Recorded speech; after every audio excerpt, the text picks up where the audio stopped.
사순째 2주간 토요일에 보내드리는 오늘의 강론, 담당의 천주교 대전교구 논산대교동 성당주임 김용호 신부입니다.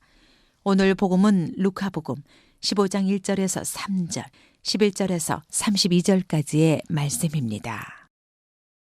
그때 세리들과 죄인들이 모두 예수님의 말씀을 들으려고 가까이 모여들고 있었다. 그러자 바리사이들과 율법학자들이 저 사람은 죄인들을 받아들이고 또 그들과 함께 음식을 먹는군 하고 투덜거렸다. 예수님께서 그들에게 이 비유를 말씀하셨다. 어떤 사람에게 아들이 둘이 있었다. 그런데 작은 아들이 아버지, 재산 가운데서 저에게 돌아올 몫을 주십시오 하고 아버지에게 말하였다. 그래서 아버지는 아들들에게 가산을 나누어 주었다. 며칠 뒤에 작은 아들은 자기 것을 모두 챙겨서 먼 고장으로 떠났다.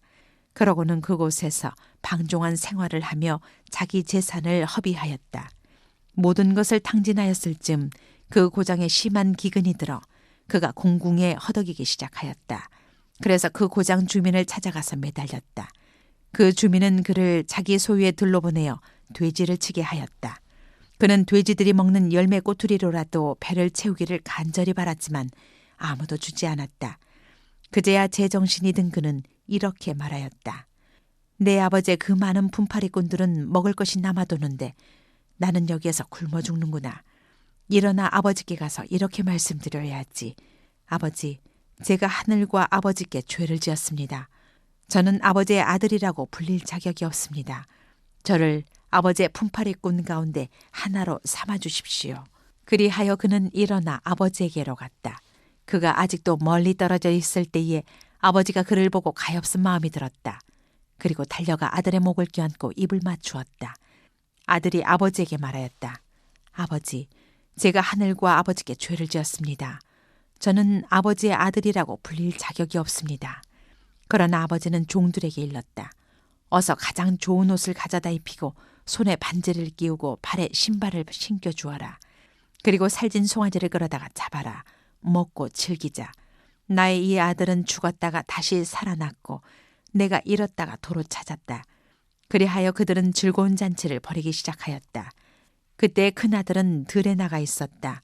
그가 집에 가까이 이르러 노래하며 춤추는 소리를 들었다. 그래서 하인 하나를 불러 무슨 일이냐고 묻자 하인이 그에게 말하였다. 아우님이 오셨습니다.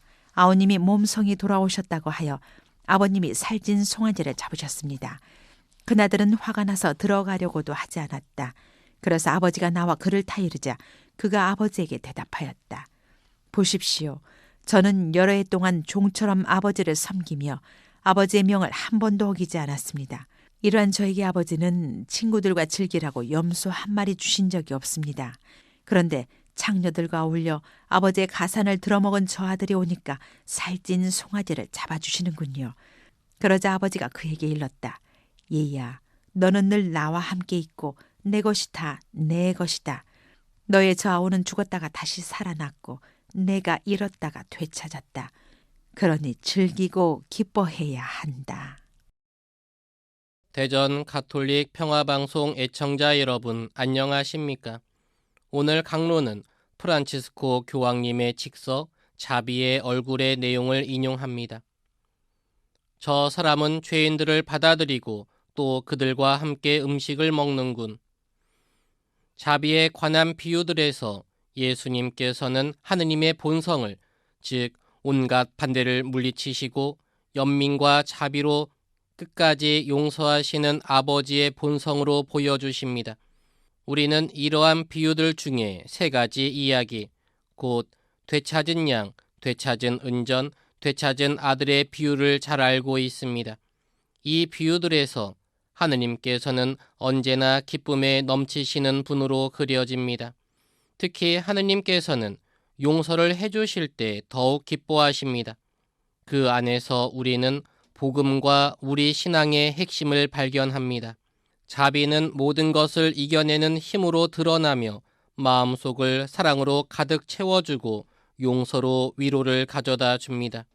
구약 성경에서는 분노에 더디시고 자비로우신 분이라는 말로 자주 하느님의 본성을 묘사합니다. 하느님께서 자비로운 분이시라는 것은 그분의 인자하심이 징벌과 파멸보다 앞서는 구원 역사의 많은 순간 중에 구체적으로 드러납니다. 특히 시편 곳곳에서 주님의 위엄을 이렇게 표현합니다. 내 모든 잘못을 용서하시고 내 모든 아픔을 낫게 하시는 분, 내 목숨을 구렁에서 구해내시고 자애와 자비로 관을 씌워주시는 분, 억눌린 이들에게 올바른 일을 하시며 굶주린 이들에게 빵을 주시는 분이시다. 주님께서는 붙잡힌 이들을 풀어주시고 눈먼 이들의 눈을 열어주시며 꺾인 이들을 일으켜 세우신다.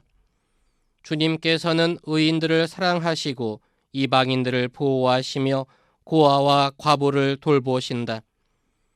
마음이 부서진 이들을 고치시고 그들의 상처를 싸매주신다. 주님께서는 가난한 이들을 일으키시고 악인들을 땅바닥까지 낮추신다. 그러니 하느님의 자비는 추상적인 관념이 아니라 당신 사랑을 보여주는 구체적인 실제입니다. 이는 부모가 자기 자녀를 진심으로 사랑하는 것과 같습니다. 정녕 애끓는 사랑입니다. 그 사랑은 온유한 배려와 너그러운 용서가 넘치는 마음속 깊은 곳에서 자연스럽게 솟구치는 사랑입니다. 예수님께서는 하느님 아버지의 자비의 얼굴이십니다. 그리스도 신앙의 신비는 이 말로 잘 요약됩니다. 아버지의 자비는 나자렛 예수님 안에서 생생하게 드러나 그 정점에 이르렀습니다.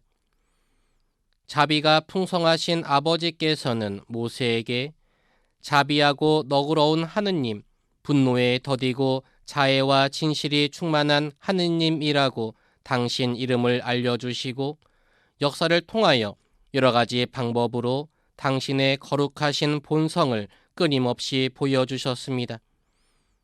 우리는 언제나 자비의 신비를 바라보아야 합니다. 그 신비는 기쁨과 고요와 평화의 셈입니다. 여기에 우리의 구원이 달려 있습니다.